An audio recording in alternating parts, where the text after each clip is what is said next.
44% of CEOs in Fortune 500 companies actually have a background in STEM. For most people, that seems like a very high number. But the truth of the matter is, STEM is supposed to be a way that we approach things rather than a career path. So, to introduce myself, my name is Rondina.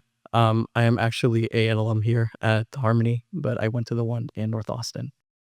And just getting to be here and walk the halls once again, it just reminded me again of where I was 10 years ago. 10 years ago, I was a salutatorian for my class. I was going for medical school, and everyone told me because I'm good at science, I got one shot and I'm going to be a doctor. Honestly, going to school, that's what I was going to do, but not what turned out. During my sophomore year, I almost lost my scholarship, and most importantly, I almost failed out of my organic chemistry class. And at that time of my life, it wasn't the fact that I failed it, it was the fact that I felt like I just lost my sense of identity. I had built this whole life and this whole thing to this one goal, and I was failing at it. And when I really stopped and reflected on it, I really found out that I wasn't even wanting to do that in the first place. The thing that I really was passionate about were things outside of it. But I had a fear.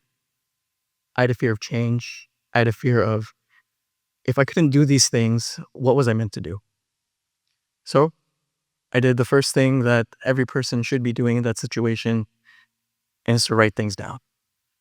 I wrote down the things that I absolutely loved, and then I wrote down the things that I had learned being where I am. The first thing I did, and I found out I really loved, was I was really in love with fashion. From the age of 14, I had always been making my own clothes, just for fun, nothing crazy.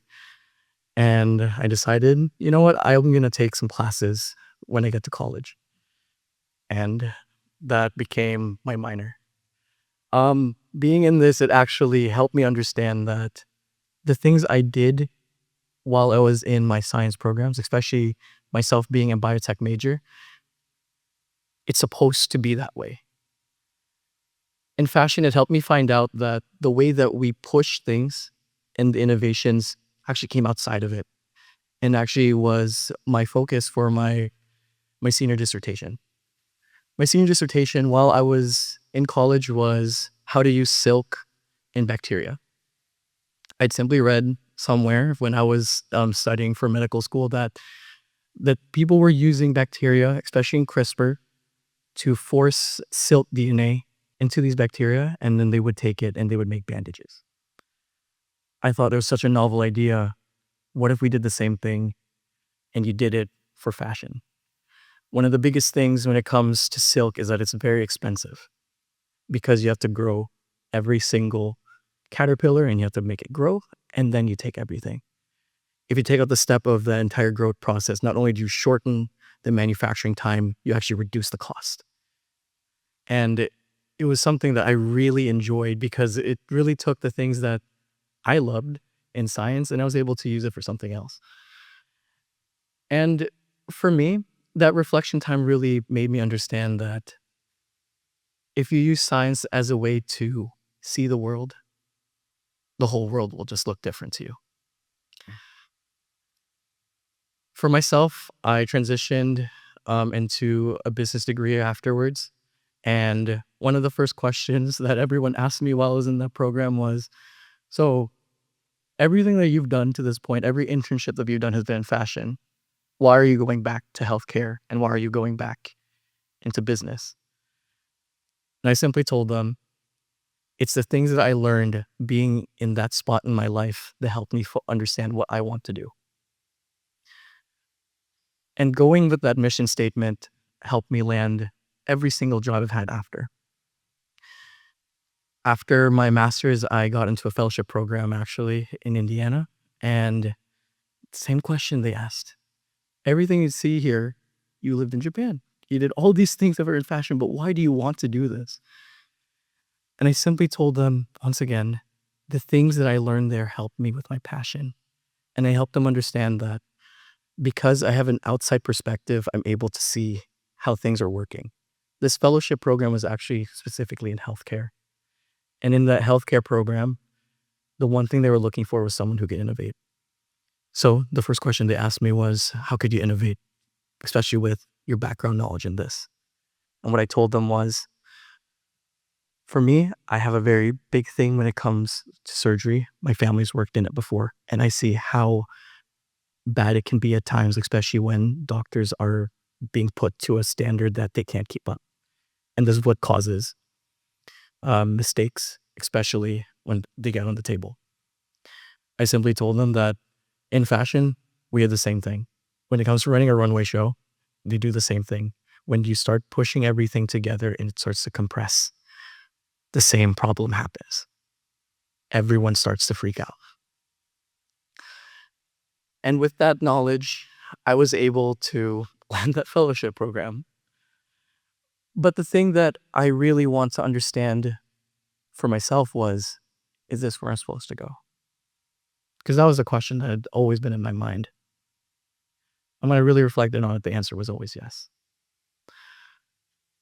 For students, I think that there is a big expectation to be something, to be a doctor, to be a lawyer, to be something great. But my question for you is, if greatness is put to a scale that you understand and you love, what is that supposed to look like for you? We spend so much time in our youth trying to understand it. And that's why I want to really understand science is that process. It asks you to do 3 things. It asks you to be curious, it asks you to be innovative, and most importantly, it asks you to strive. Those 3 things put together, you can use in anything. When it comes to life, especially when it's trying to understand what you want to do, you need to find what you're willing to sacrifice for. Without passion, helping becomes a strength. It becomes your limitation. But when helping becomes something that you love and you're willing to sacrifice for, anything is possible. So don't feel as if that anything that you learn in school, in science, in health, in fashion, or even in history can't be reused in something else. New ideas come from old usage. For me right now, what I'm working on is actually a fashion-focused tech idea. And what we did was, back in the early 2000s, there was an idea of tech using think tanks. And the idea was, how can you use this thing that is not in tech right now, and how do you transition it to be usable in tech? Right now, that's what we're doing. With the rise of AI, leaders of the future have to answer and tackle that question. Being creative is going to be a force that's going to lead the next generation of leaders, because we need to start bringing in ideas from outside of these different industries who grow something for more. So students, teachers, whoever you are, find time. Find time to understand that each student has a unique skill set that can be used, and approach them in a way that only they're comfortable and ready, but you're also forcing them to be uncomfortable to use an idea in a very novel way. Thank you.